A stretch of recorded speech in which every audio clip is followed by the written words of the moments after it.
अच्छा, आज के वीडियो में आप लोग को इकोनॉमिक्स के बारे में बता रहे हैं। इकोनॉमिक्स में जो है पहला क्वेश्चन जो ये स्क्रीन पर डाला हुआ है, 4 क्वेश्चन अभी लोड है और क्वेश्चन सिर्फ बताएंगे। ये 4 क्वेश्चन का डील अभी कर देते हैं अच्छा से। आप लोग लाइक और शेयर अवश्य करते रहें। आप पहला सकल घरेलू उत्पाद क्या है? पहला कह रहा है कि सकल घरेलू उत्पाद क्या है। इकोनॉमिक्स में पहला यही है कि किसी देश की सीमा के अंदर निश्चित समय अवधि में, किसी देश की सीमा के अंदर निश्चित समय अवधि में, समय अवधि यानी टाइम भी फिक्स है, समय अवधि भी फिक्स है, निश्चित समय अवधि में उत्पादित अंतिम वस्तुओं एवं सेवाओं का कुल मौद्रिक मूल्य सकल घरेलू उत्पाद कहलाता है। दूसरा देखो, भारत में इसका जो है, भारत में राष्ट्रीय आय का आकलन किसने किया था? भारत में राष्ट्रीय आय का आकलन कौन करता है सो बताओ। भारत में राष्ट्रीय आय का आकलन केंद्रीय सांख्यिकी संगठन करता है। केंद्रीय सांख्यिकी संगठन करता है। और देखो दूसरा क्वेश्चन कि गरीबी रेखा क्या है? गरीबी रेखा क्या है? गरीबी रेखा कहता है ग्रामीण एवं शहरी क्षेत्रों में, फिर बातचीत कर रहा है रे, ग्रामीण एवं शहरी क्षेत्रों में जो लोग क्रमशः 2400 से 2100 कैलोरी, यानी ग्रामीण के लिए कितना कैलोरी की जरूरी है? ग्रामीण क्षेत्रों में 2400 कैलोरी ऊर्जा की आवश्यकता होती है, क्योंकि वहाँ थोड़ा ज़्यादा वर्क किया जाता है, ग्रामीण आदमी ज़्यादा वर्क करता है। और शहरी आदमियों के लिए 2100 कैलोरी प्रतिदिन ऊर्जा की आवश्यकता है। तो इसीलिए दिए हैं कि गरीबी रेखा को क्लियर से समझ लो, फिर बाद में परेशानी होगी। गरीबी रेखा यानी कहता है ग्रामीण एवं शहरी क्षेत्रों में जो लोग क्रमशः 2400 तथा 2100 कैलोरी प्रति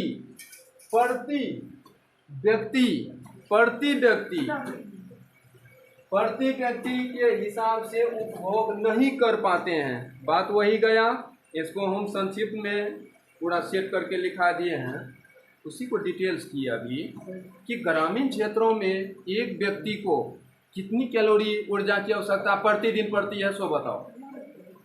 2400 कैलोरी। और शहरी के लिए, तो गरीबी रेखा को क्लियर इतना ढंग से समझा रहे हैं कि तुम्हारे दिमाग में ऐसा सेट हो जाएगा कि कभी मिस हो ही नहीं सकता है और एग्जाम में रेगुलर पूछता है। तो यानी ग्रामीण क्षेत्रों के लिए कितनी ऊर्जा की जरूरी है? प्रतिदिन 2400 कैलोरी ऊर्जा की जरूरी है। और शहरी क्षेत्रों के लिए, शहरी आदमियों के लिए प्रतिदिन प्रति व्यक्ति 2100 कैलोरी ऊर्जा की आवश्यकता है, जिसमें यदि वही पूर्ति नहीं हो पाती है वह गरीबी रेखा के अंतर्गत चला जाता है। यानी गाँव सब में उतना डाइट नहीं मिलता है, संतुलित आहार की कमी होती है। शहर में भी वैसा स्थिति है कि सब जो है संतुलित आहार नहीं कर पाता है। गरीबी रेखा के अंतर्गत जो भी है, यानी जिसके पास उतना आय नहीं है वो कैसे उतना भोजन जुटा पाएगा? 200 ग्राम दूध, 200 ग्राम दाल, 200 ग्राम सब्जी, 200 ग्राम ये, यानी कार्बोहाइड्रेट, विटामिन, प्रोटीन, वसा, ये वो जितना जो भी है सब चीज़ प्रतिदिन जो मिलना चाहिए वो मिल नहीं पाता है। तो वह गरीबी रेखा के अंतर्गत, इसीलिए कहे कि गरीबी रेखा के अंतर्गत वही जाता है जिसको प्रतिदिन 2100 कैलोरी ग्रामीण क्षेत्र में, और यानी 2400 कैलोरी ग्रामीण क्षेत्र में और 2100 कैलोरी शहरी क्षेत्र में प्रतिदिन प्रति व्यक्ति को आवश्यकता है। वह चीज़ नहीं हो पाता, वह गरीबी रेखा के अंतर्गत आता है। ये क्लियर हो गया। अब कहता है नोट में कुछ मुख्य पॉइंट दे दिए हैं कि जो ऑब्जेक्टिव का वीवीआई पॉइंट है नोट करके हम डालते जा रहे हैं, तो आप लोग को आसान होगा। तो ये कह रहे हैं कि भारत में सर्वप्रथम प्रति व्यक्ति आय का आकलन किसने किया था? या वीवीआई क्वेश्चन है या रेगुलर पूछा है। तो यानी भारत में सर्वप्रथम प्रति व्यक्ति आय का आकलन दादा भाई नौरोजी ने 1868 ईस्वी में किया था।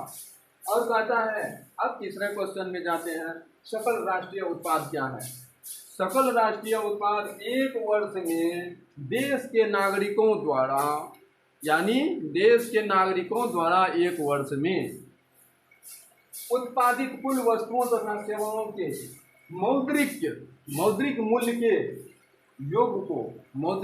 के योग को सकल घरेलू उत्पाद कहा जाता है। यानी एक व्यक्ति सकल घरेलू उत्पाद कहता है एक वर्ष में देश के नागरिकों द्वारा, एक वर्ष में पूरे देश के नागरिक जितनी आमदनी करता है पूरे वर्ष में, एक वर्ष में जितना इनकम करता है पूरे भारत का नागरिक एक वर्ष में, वही चीज कह रहा है कि एक वर्ष में नागरिकों द्वारा उत्पादित कुल वस्तुओं तथा सेवाओं के द्रव्यिक मूल्य का मतलब कुल, चाहे हर व्यक्ति है, कोई कृषि से उत्पादन करता है, कोई पशुपालन से है, कोई कुछ से, यानी एक साल में मौद्रिक यानी पैसा, चाहे वह बेच करके हो कि जो करके, तो उस चीज़ को बेचेगा।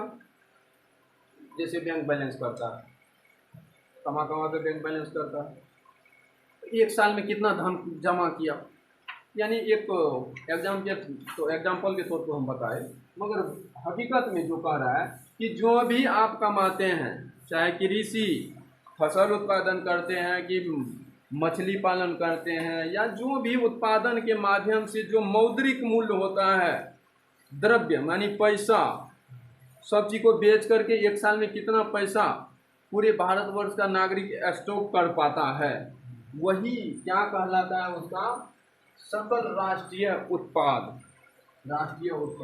कहता है इसमें भी एक ऑब्जेक्टिव दे दिए हैं, वीवीआई ऑब्जेक्टिव है। योजना आयोग का गठन कब किया गया था? 15 मार्च 1950 को योजना आयोग का गठन हुआ था। ये भी वीवीआई ऑब्जेक्टिव है। दूसरा भी एक और दे दिए हैं, भारत के सकल घरेलू उत्पाद में सर्वाधिक योगदान किस राज्य का रहा है? महाराष्ट्र का। ये भी वीवीआई ऑब्जेक्टिव है। ऑब्जेक्टिव हम जो भी नोट में करके डालते जा रहे हैं, सबको एकदम दिमाग में सेट करके रखना है और मिला लेना। आज 20 साल का अनुभव बता रहे हैं, आज से नहीं 20 साल से, इतना एक्सपीरियंस मेरा है कि 20 साल का अनुभव है कि जो भी हम आज तक नोट में डाल करके दिए हैं, सॉलिड का सॉलिड वहाँ एग्जाम में फंसा है। अब तो तुम लोग को बेनिफिट ही है, 50 को क्वेश्चन पूछता है ऑब्जेक्टिव में। अब कहता है, देखो चौथा में इसमें कह रहा है कि आर्थिक नियोजन से आप क्या समझते हैं? आर्थिक नियोजन क्या है? इसमें कहता है जब उपलब्ध संसाधनों का कुशलतम उपयोग लोगों के कल्याण के उद्देश्य से किया जाता है, वह आर्थिक नियोजन कहलाता है। आर्थिक नियोजन का मतलब ये हो गया, तुमको और डिटेल से बता देते हैं कि उपलब्ध संसाधनों इस पृथ्वी पर या हमारे देश के अंतर्गत या हमारे राज्य के अंतर्गत जो भी उपलब्ध संसाधन है, संसाधन का परिभाषा क्या बताए थे? उपयोग में आने वाली संसार के समस्त वस्तुओं को संसाधन कहते हैं। तो यानी वही कह रहा है कि जब उपलब्ध संसाधनों का कुशलतम उपयोग, सही उपयोग, ढंग से उपयोग, दुरुपयोग नहीं, सही उपयोग कहता है, कुशलतम उपयोग लोगों के कल्याण के लिए किया जाता है, वही आर्थिक नियोजन कहलाता है। ये चौथा क्वेश्चन रहा। और कहते हैं इसमें और क्वेश्चन ढेर है और बताइए देते हैं, मौखिक रूप से हम समझा देते हैं थोड़ा बहुत कि अब राष्ट्रीय विकास परिषद का गठन कब हुआ था? राष्ट्रीय विकास परिषद का गठन कहता है, राष्ट्रीय विकास परिषद का गठन 1952 में हुआ। प्रति व्यक्ति आय किसे कहते हैं वो भी तो बताए थे अगले क्लास में। प्रति व्यक्ति आय, यहाँ तो प्रति व्यक्ति, आज लोग प्रति व्यक्ति आय का नहीं बात डाले, तो लेकिन प्रति व्यक्ति आय का जो है बताए थे, प्रति व्यक्ति आय कि राष्ट्रीय आय को देश की जनसंख्या से भाग देने पर, राष्ट्रीय आय को देश की जनसंख्या से भाग देने पर जो भागफल प्राप्त होता है वह प्रति व्यक्ति आय कहलाता है। तो यानी राष्ट्रीय आय से प्रति व्यक्ति आय, राष्ट्रीय आय में प्रति व्यक्ति आय से भाग दिया जाता है, उसमें से जो भागफल प्राप्त होता है वह प्रति व्यक्ति आय कहलाता है।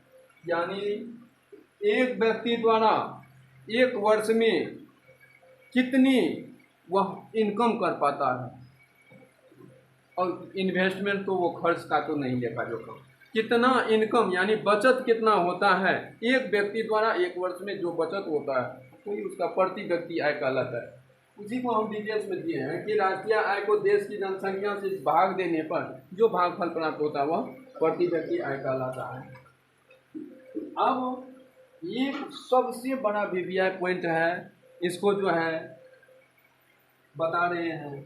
उसमें अब जो है कल के क्लास में जो है पूरा पंचवर्षीय योजना को इतनी ढंग से करेंगे एडजस्ट कि तुम लोग को एक भी क्वेश्चन पंचवर्षीय योजना से छूटेगा नहीं। पंचवर्षीय योजना में वीवीआई सब क्वेश्चन है और अवश्य ही पूछने वाला क्वेश्चन है, और फंसेगा तो फंसेगा गारंटी। तो आज का बस इतना ही। आप लोग शेयर और लाइक करते रहें।